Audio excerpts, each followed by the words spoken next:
Estamos en un país básicamente donde no hay presidente, no hay vicepresidente, no hay ministro, no hay nada. De hecho, hasta en canales internacionales de noticias, quienes salen no son ni siquiera los ministros de la cartera, sino los viceministros. Entonces estamos viendo un país que visto desde fuera, la verdad pareciera, y no lo digo yo, lo dicen muchísimas personas, que tienen que observar Panamá o estudian Panamá o monitorean Panamá el día a día por parte de su trabajo en temas de inversión bancaria, inmobiliaria, comercial y demás. Los comentarios que comparten, lo que han tenido a bien compartir conmigo es que me dicen, pareciera es que no hay gobierno. Ya tenemos a un país enfrentado. Tenemos un país enfrentado no solamente el pueblo contra el gobierno, no, tenemos a un país enfrentado entre nosotros mismos. Esto básicamente es un sálvese quien pueda, y al final de cuentas lo que estamos viendo con todos estos cierres, sobre todo en las 2 últimas semanas, y ahora es...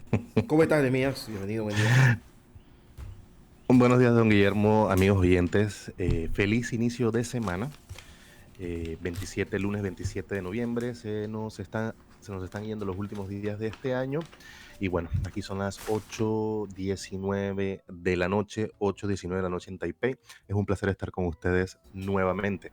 Hay que hacer un repaso, don Guillermo, de los últimos acontecimientos de esta semana. Yo creo que el principal, o al menos al que le han estado prestando atención minuto a minuto durante los últimos 3 días, es definitivamente la sesión permanente de la Corte Suprema de Justicia, la cual inició, si no me equivoco, a las 9 o 10 de la mañana del pasado viernes, entró en receso pasada la medianoche. El sábado arrancaron nuevamente, si no me equivoco, temprano, a las 9 de la mañana, y así ha sido sucesivamente. Y hoy, si no me equivoco, retomarán la discusión los 9 magistrados de la Corte de la República. Lo harán, si no me equivoco, a las 9 o 10 de la mañana. Entonces yo creo que eso es lo que más ha estado en la cabeza, en la mente de todos los panameños. Curiosamente, hay personas que no duermen, don Guillermo. Conozco muchísimas personas que no han podido dormir en los últimos días porque todo el mundo está pendiente. Y es muy gracioso que me digan a mí, bueno, vamos a dormir, ahora te toca a ti prestar atención si sale algo, ¿no? Porque con el horario que tengo, con 13 horas de diferencia con Panamá. Pero bueno, al final las sesiones han durado, creo que la última noche duró hasta las 2 de la mañana, según comunicación de la Corte Suprema de Justicia en su cuenta de X, antiguo Twitter. Entonces, están en eso, en esa discusión. Yo creo que el país está a la expectativa de cuál será el resultado de esta discusión, de esta reunión, de esta sesión permanente de la Corte Suprema. Hablan de probabilidades, parece que ya están haciendo, la gente está como que haciendo apuestas, y definitivamente parece que la apuesta mayor es a que el contrato se declarará inconstitucional.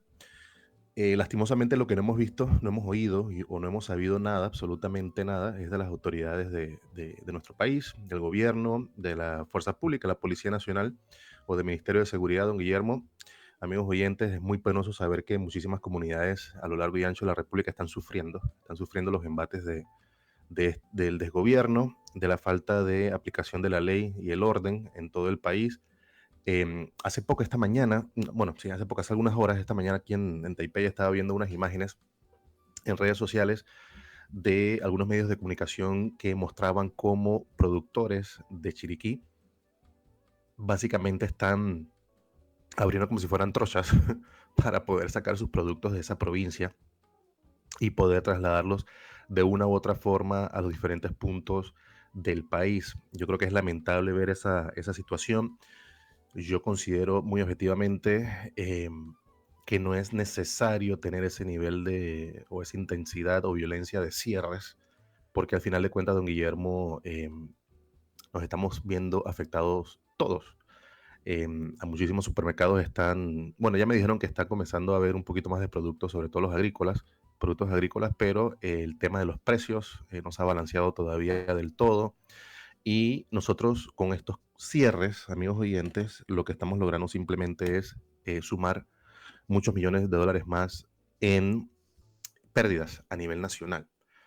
Si no me equivoco, ya llegamos a los 2.000 millones de dólares, y eso fácilmente se calcula por el nivel de producción de X o Y rubro, de X o Y provincia, de X o Y área. Se hacen comparaciones con años anteriores, se sabe cuando estamos en época de esto o lo otro, y al final entonces así se calculan este tipo de pérdidas cuando hablamos de esas cantidades también bastante altas.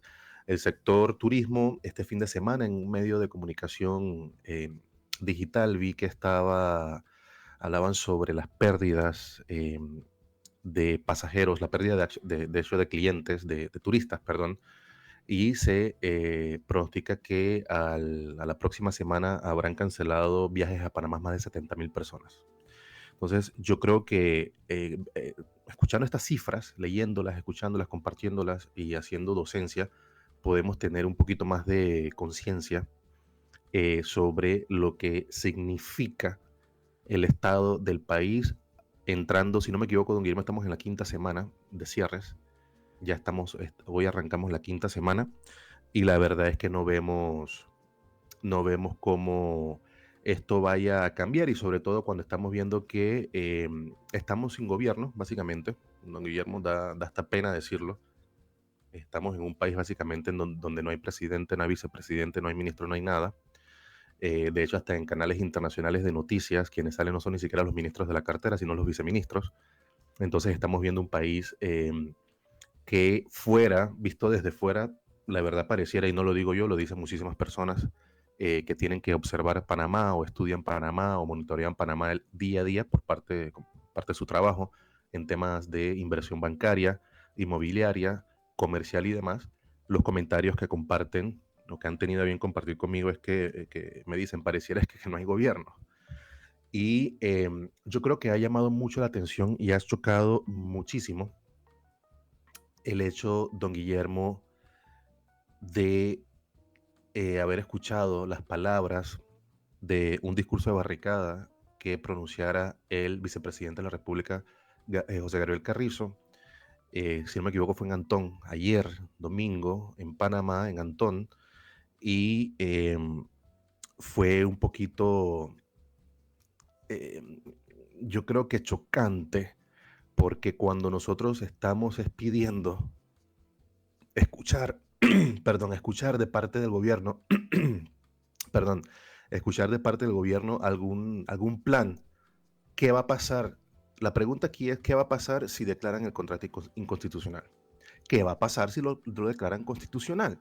Porque aquí cualquiera de las dos cosas puede suceder, don Guillermo. Creo que nadie tiene a ciencia cierta una respuesta de cuál será el resultado de esa sesión permanente de la Corte Suprema de Justicia. Y lo que nosotros estamos esperando, todos los panameños, y no solamente los panameños, en toda la región y en el mundo que están viendo lo que está sucediendo en Panamá, están esperando solamente que haya algún tipo de comunicación, algún tipo de comentario, algún tipo de plan o de programa post sesión permanente de la Corte Suprema de Justicia.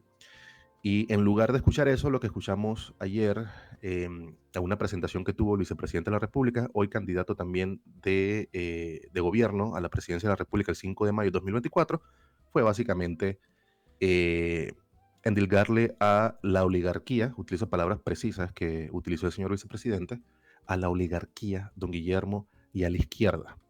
Y aquí lo curioso, don Guillermo, es que yo en tantos años estudiando y luego ya trabajando propiamente, yo nunca había escuchado a un político decir que estos dos grandes antagonistas, uno, la oligarquía, que se entiende, que al final lo que se está logrando al utilizar este nombre, a utilizar esta palabra, es calificar a un grupo de élite económica y o política, que en Panamá no hay mucha diferencia entre uno y el otro, y eso crea bastantes discursos de odio y bastantes reacciones de odio contra un cierto grupo social o económico en el país, lo cual por eso está mal que lo utilice.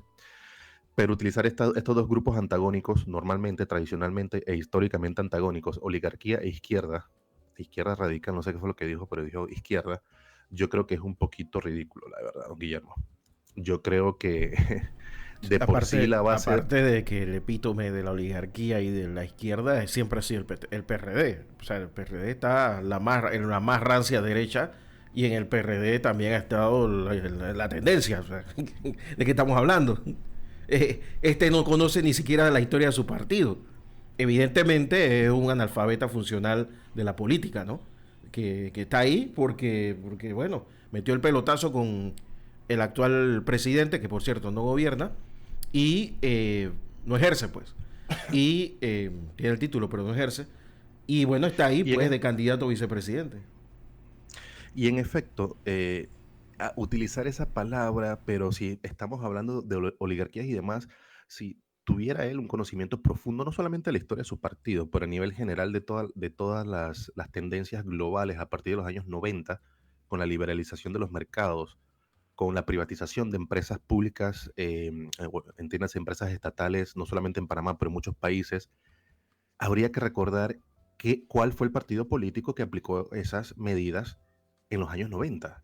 Esas medidas neoliberales, y no estoy diciendo que sea bueno o sea malo, porque no es la intención, lo que quiero explicar aquí es que el tema de la privatización, el tema de la entrada fuerte del sector privado en temas de la cosa pública y en temas políticos, don Guillermo, se acrecentó más allá de la dictadura. Y en los años 90, entre el 94 y el 99, bajo la presidencia del señor presidente Ernesto Pérez Valladares, es ahí donde vimos también muchísimas medidas neoliberales que en otras consideraciones, en nuestro país o en otros países, en cualquier latitud del mundo, esas consideraciones están directamente relacionadas a la oligarquía, de hecho, a esa élite económica.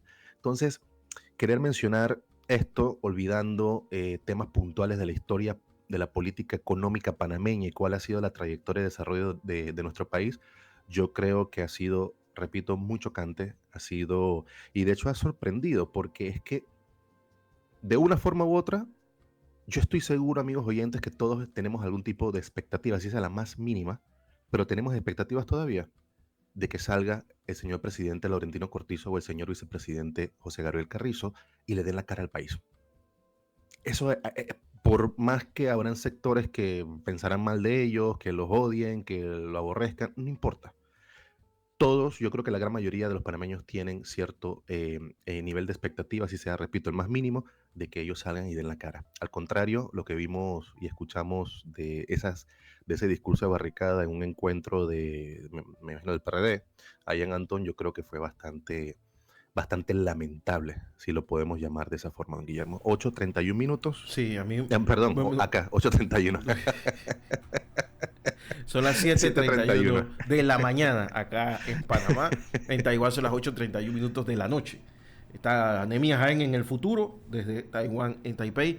Nada más que para decirte que me llama mucho la atención que este señor tenga agenda política y el presidente de la República no tiene agenda de trabajo, porque que yo sepa, tiene semanas que no tiene actividad presidencial. Semanas.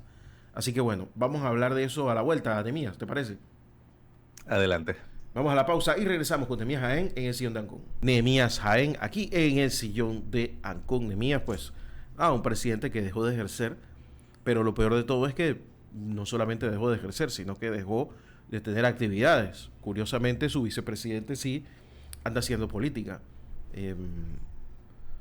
Yo jamás, en todos los años que tengo, incluso en la época de la dictadura militar, recuerdo un hecho de este tipo.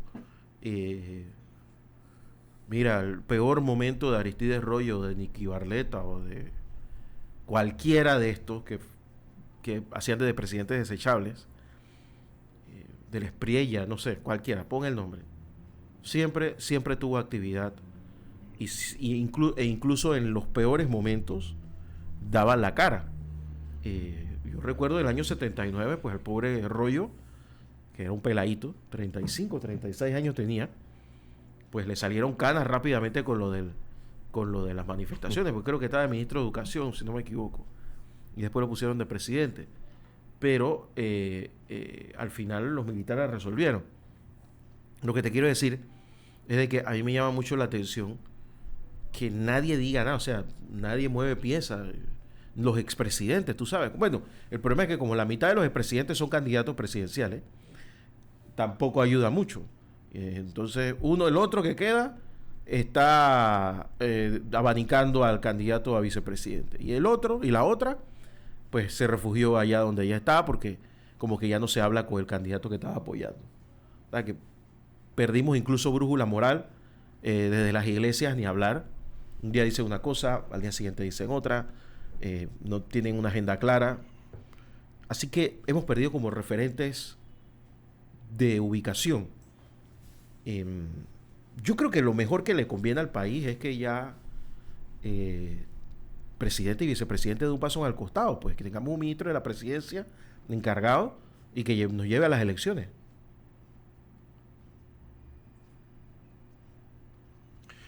Pero igual, el tema también con eso, don Guillermo, es que tendríamos que hacernos la pregunta, ¿eso es mejor de la situación actual?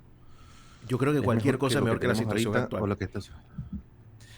Sigo pensando que esa pregunta hay que tomar mucho tiempo para No, no, yo tengo rato de estar analizarla. pensando esto. Yo soy bueno, para que Em, sepa que soy bueno en el pensamiento, porque puedo ser peor. ¿Me entiendes? Digo, no, el yo digo es problema por el sería tema quién vas a poner. Ahí es donde está el no, problema. y el impacto también al final, don Guillermo, si ya hemos visto este nivel de desestabilización en todos los sectores, en todo el país, hemos visto este nivel de negligencia también de parte del gobierno, hemos visto también esta falta de ley y orden en toda la República. Yo creo que una renuncia del presidente, que ya sabemos que el vicepresidente no va a tomar el poder por los próximos 6 meses o 7 meses que quedan de gobierno, yo creo que eso pudiera atizar el fuego de una u otra forma y pudiera ser Pero Nemías, utilizado por algunos disculpa. sectores políticos para otras acciones. El primero que pensó eso no fui yo. El primero que pensó eso fue el propio presidente Laurentino Cortizo. Si quieres te describo lo que pasó. O sea, Dígalo, lo dígalo, tuvieron que dígalo. convencer de que no lo hiciera. Em, bueno, eso Ja, hasta a respiro mí había no me sido eche la hondo culpa de que porque él pense así. es No una convencieron, de lo situación, contrario. Pero, es una situación muy particular. Yo quisiera saber si esos que lo convencieron para que no renunciara, si fueron los mismos que dijeron tuvieron alguna posición contraria cuando quizás se pensó en algún momento que él lo debió de haber hecho hace algunos meses cuando lastimosamente se conoció sobre su enfermedad. Yo creo que es allí donde están las cosas, don Guillermo. Tener asesores, tener médicos, tener todo un equipo de trabajo, y que no es cualquier cosa, ser el presidente de la República y tener un tremendo equipo de trabajo, y no digo si por bueno o por malo, sino por cantidad y temas de profesionales y demás, yo creo que esa decisión debió de haber sido analizada hace muchísimos meses. estoy de acuerdo Yo creo contigo. que la Estoy situación de hubiera acuerdo. sido, el panorama político de Panamá en estos momentos sería totalmente diferente. Quizás algunas cosas se hubieran visto con otros matices, ¿no? Desde ese momento. Pero yo creo que ya es tarde. Yo considero Se efectivamente primó que es tarde. garantizar la candidatura del vicepresidente. Eso fue lamentablemente lo que se primó. Y ahí tenemos la consecuencia. Don Guillermo, amigos oyentes, el presidente de El Salvador, Nayib Bukele, ayer domingo 26 de noviembre hizo un llamado a las autoridades panameñas a través de la Cancillería de ese país. Hizo un llamado a los líderes de la sociedad civil y al gobierno panameño, las autoridades, para que habiliten un corredor humanitario. Tienen una cantidad importante de transportistas que están varados, transportistas salvadoreños, que están varados en nuestro país y no han podido continuar su camino a través de, el Istmo Centroamericano hacia El Salvador. El presidente el presidente de El Salvador, Nayib Bukele, y su cancillería han señalado que por más de 30 días la Embajada de El Salvador en nuestro país es quienes han atendido las necesidades básicas como alimentación de todos estos conductores, todos estos transportistas que están esperando eh, se haga un camino especial, se haga un corredor humanitario para que ellos puedan continuar su camino de regreso a su país. Yo creo que es otra noticia bastante bastante lamentable, esa es la palabra que estoy utilizando hoy para todo. Yo creo que no le estoy dando mucho ánimo a la gente, estoy hablando de muchas lamentaciones a partir del primer día de la semana, pero es que así está el ambiente, así está todo esto. Al final, miren lo que pasa también hasta El Salvador, hace ese llamado, y yo creo que es bien complejo saber que hay muchísimos países que están pensando lo mismo. En algún momento, hace algunos días, el presidente de Costa Rica, nuestro país hermano, vecino, se hizo eco también de esta situación en Panamá. Y al final de cuentas, algo tienen en Costa Rica que han hecho bien y seguirán haciendo bien seguramente, independientemente de algunas situaciones a nivel político también y económico de ese país, pero tienen cierto nivel de confianza en los mercados internacionales, a nivel de inversiones y demás, y las empresas sí le tienen el ojo puesto a Costa Rica en muchísimos sentidos, y no descarto, amigos oyentes, que esta situación en Panamá sea un factor que estén tomando en consideración en esto de, de la toma de decisiones de esas grandes empresas por establecerse en Costa Rica y traer más inversiones a ese país en lugar de hacerlo en Panamá. Entonces, algo hacen bien, repito, algo han hecho bien, lo están haciendo bien y seguramente lo seguirán haciendo bien los hermanos costarricenses. Y es así donde se ve todo este rejuego, ¿no? A nivel de inversión, de inversiones globales y sobre todo esa inversión extranjera directa, FDI como se le conoce en inglés. La Cámara de Comercio también en Panamá ha hecho un llamado a preservar, a conservar el orden público. Yo creo la verdad, efectivamente, que ya no vale la pena que hagan más llamados de ese tipo, porque ¿a quién le están hablando, don Guillermo? ¿A quién le habla la Cámara de Comercio? Esa es la pregunta que yo me haría. Porque la gente no está leyendo ni la prensa, ni la Estrella de Panamá, ni No, otros periódicos y además tampoco, y viendo esas noticias. tampoco son, o sea, yo leí el comunicado de la Cámara de Comercio esta mañana y era como gritarle al aire, porque no decía, no señalaba directamente a nadie, ningún responsable, o sea, era como que, bueno, todos los que tengan la culpa, o sea, si vas a hacer eso, yo digo, yo creo que lo que ellos buscan es la presencia mediática, pero una presencia mediática sin ningún sentido, porque no lleva a nada. Y al final de cuentas, ellos, cuando en ese comunicado hablan de, bueno, que están hablando de los padres de familia, productores, empresarios, organizaciones de la sociedad civil, profesionales, etcétera, etcétera, etcétera. Pero es lo que, aquí lo que prevalece o la premisa de todo esto, amigos oyentes, es que ya tenemos a un país enfrentado. Tenemos un país enfrentado no solamente el pueblo contra el gobierno, no, tenemos a un país enfrentado entre nosotros mismos. Esto básicamente es un sálvese quien pueda, y al final de cuentas lo que estamos viendo con todos estos cierres, sobre todo en las dos últimas semanas y ahora esta, que es la quinta semana de cierres, porque ya no hablamos, yo no puedo hablar de protestas como tal, porque eso no es lo que no es lo que sucede actualmente.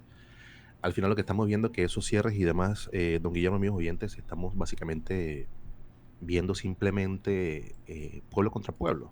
Entonces, yo no sé si esto fue planificado, yo no sé si esto es parte de alguna estrategia que nosotros no podemos ver o quizás no podemos entender, pero al final de cuentas es por eso que este tipo de comunicados pues poco sentido hacen. Ayer en el periódico La Prensa, muy interesante, el knockout de Flor Misrachi, hablaban con, si no me equivoco, con el presidente de la Cámara de Comercio de este lugar, Pedací, si no me equivoco.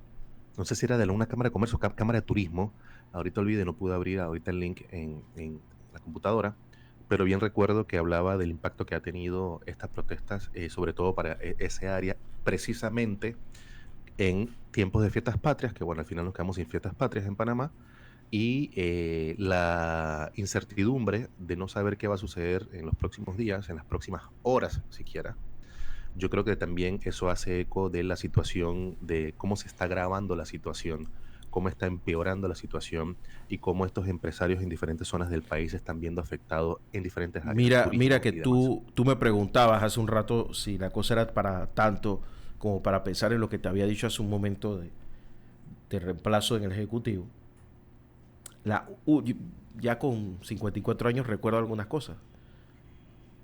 La última vez que en la República de Panamá no hubo desfiles patrios durante todo el mes fue en 1989, ni en 1988, ni en 1987, por razones políticas.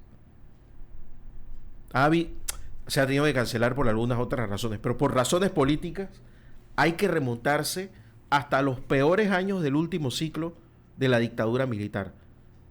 Así estamos en Parangón, para que tengas una idea de lo grave que es la situación.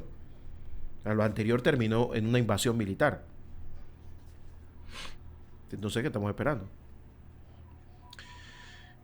Sí, y bueno, y profundizando un poquito más en estos temas, don Guillermo, de la situación del país actualmente y demás, les recomiendo a los amigos oyentes que lean un, no sé la palabra está en español, bueno, este periodista Luis Miguel Blanco Bonilla de la Estrella de Panamá publicó una nota titulada El comercio mundial se redefine y Panamá no escapará a la ola. Y es básicamente era como una bitácora de su viaje hace poco a Colombia, donde se estaba celebrando la decimotercera conferencia ministerial de la OMC, la Organización Mundial del Comercio, para discutir temas y compartir conocimientos sobre los nuevos desafíos del comercio mundial. Em, la reunión más importante en este sentido se celebrará en la capital de Emiratos Árabes Unidos del 26 al 29 de febrero del próximo año. Panamá estará presente como socio de esta institución. Aquí al final de esta nota muy interesante, este periodista hace un recuento, ¿no?, de la participación de Panamá en la OMC, también de cómo avanzó y cómo se dio el establecimiento o la creación de la OMC, el rol de Panamá, cómo entra Panamá y cifras muy puntuales en temas de comercio mundial. Al final, ciertamente, aquí lo que se pone en discusión es cuál es el rol a mediano y largo plazo de nuestro país en temas de comercio mundial, cuando nosotros sabemos que por nuestra posición estratégica, y no solamente por el canal, sino con todas las industrias que están que giran alrededor del canal de Panamá en todos los temas marítimos, bancarios, legales, etcétera, yo creo que el país ha sufrido bastantes reveses en su desarrollo en los últimos años.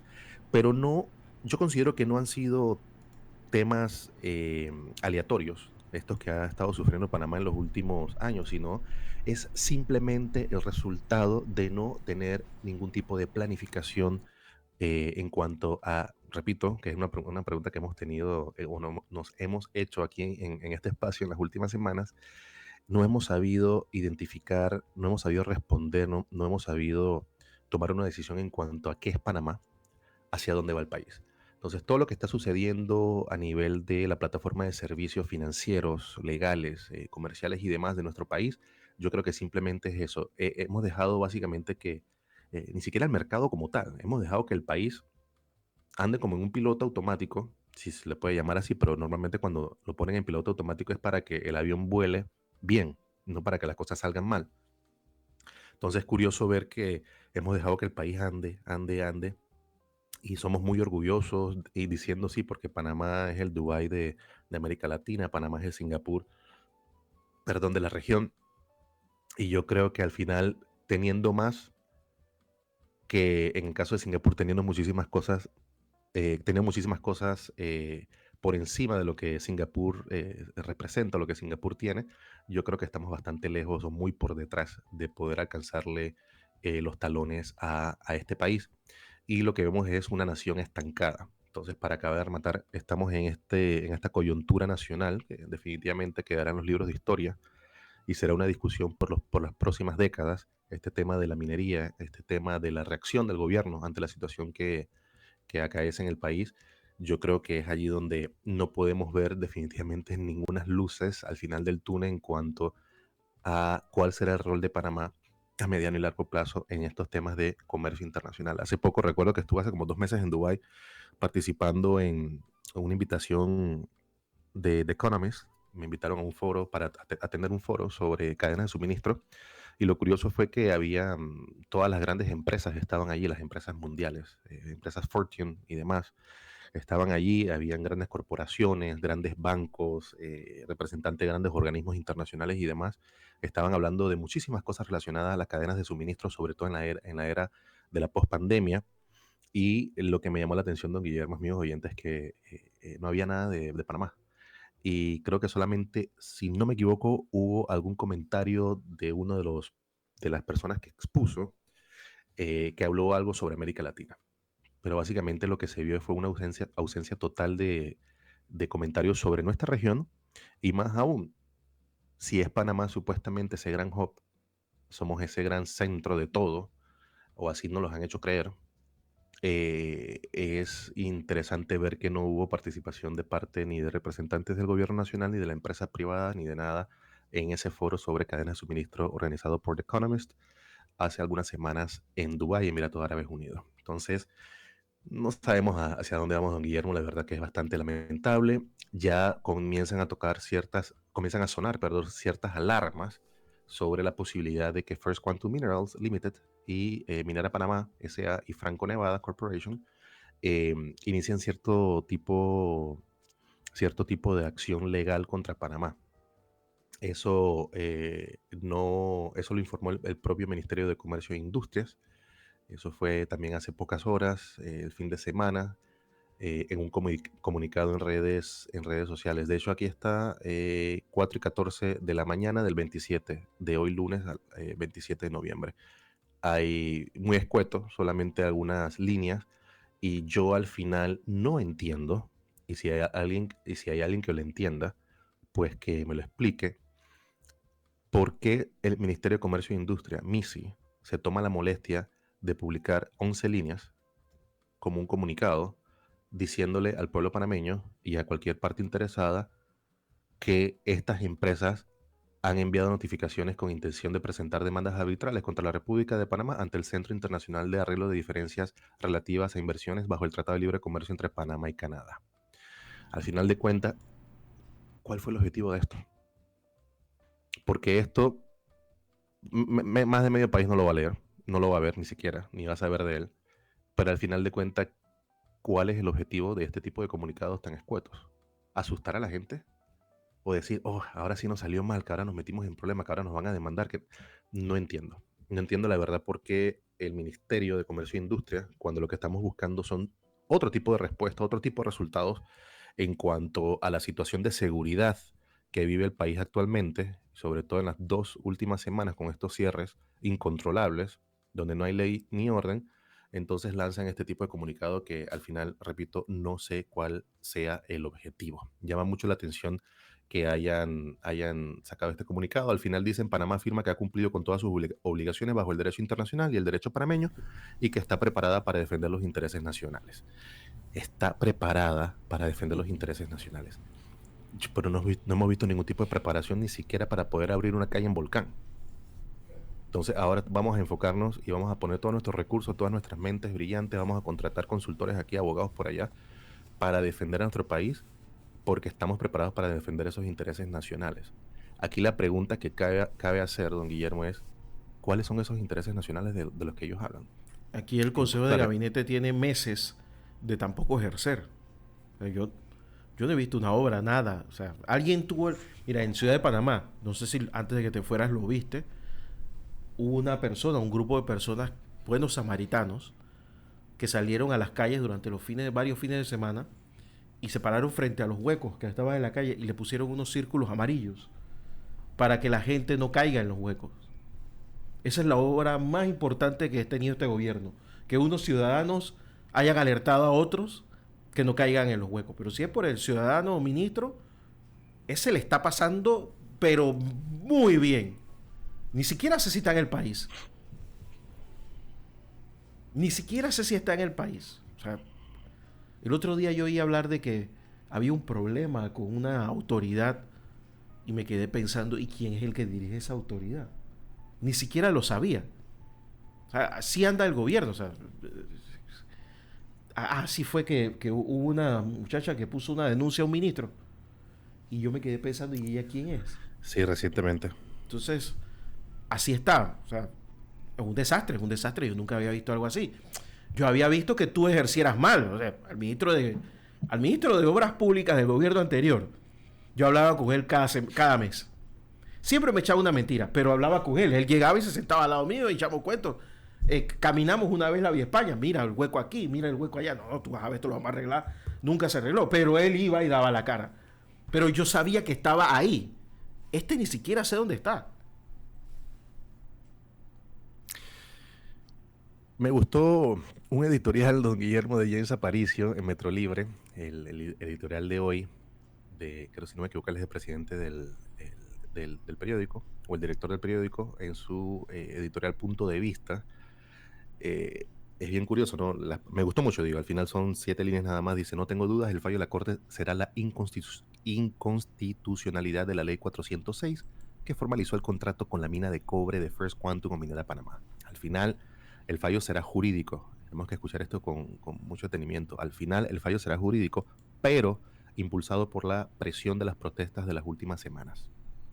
Hay una narrativa muy clara que empuja al país a declarar el fin de las operaciones de la mina de cobre y el inicio de un proceso paulatino de cierre, una vez se confirme lo que es inminente. Lo otro, la constitucionalidad, terminaría de encender la mecha que amenaza la estabilidad política e institucional del país. Los acontecimientos están ahí y mandan un mensaje. Yo creo que fue un resumen bastante bueno de cuál es el pulso de la nación, si le puedo llamar así, o cuál es la presión que está marcando ahorita mismo el país. Y definitivamente que haber mencionado que por esta presión de las protestas de las últimas semanas es lo que está impulsando un posible fallo de inconstitucionalidad. Lo que aquí que deja abierto en este editorial James Aparicio, Metro Libre, es la pregunta que yo me he estado haciendo los últimos días.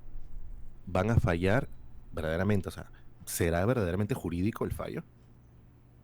¿O será resultado de esa presión? Por las protestas de las últimas semanas y la situación en la que está.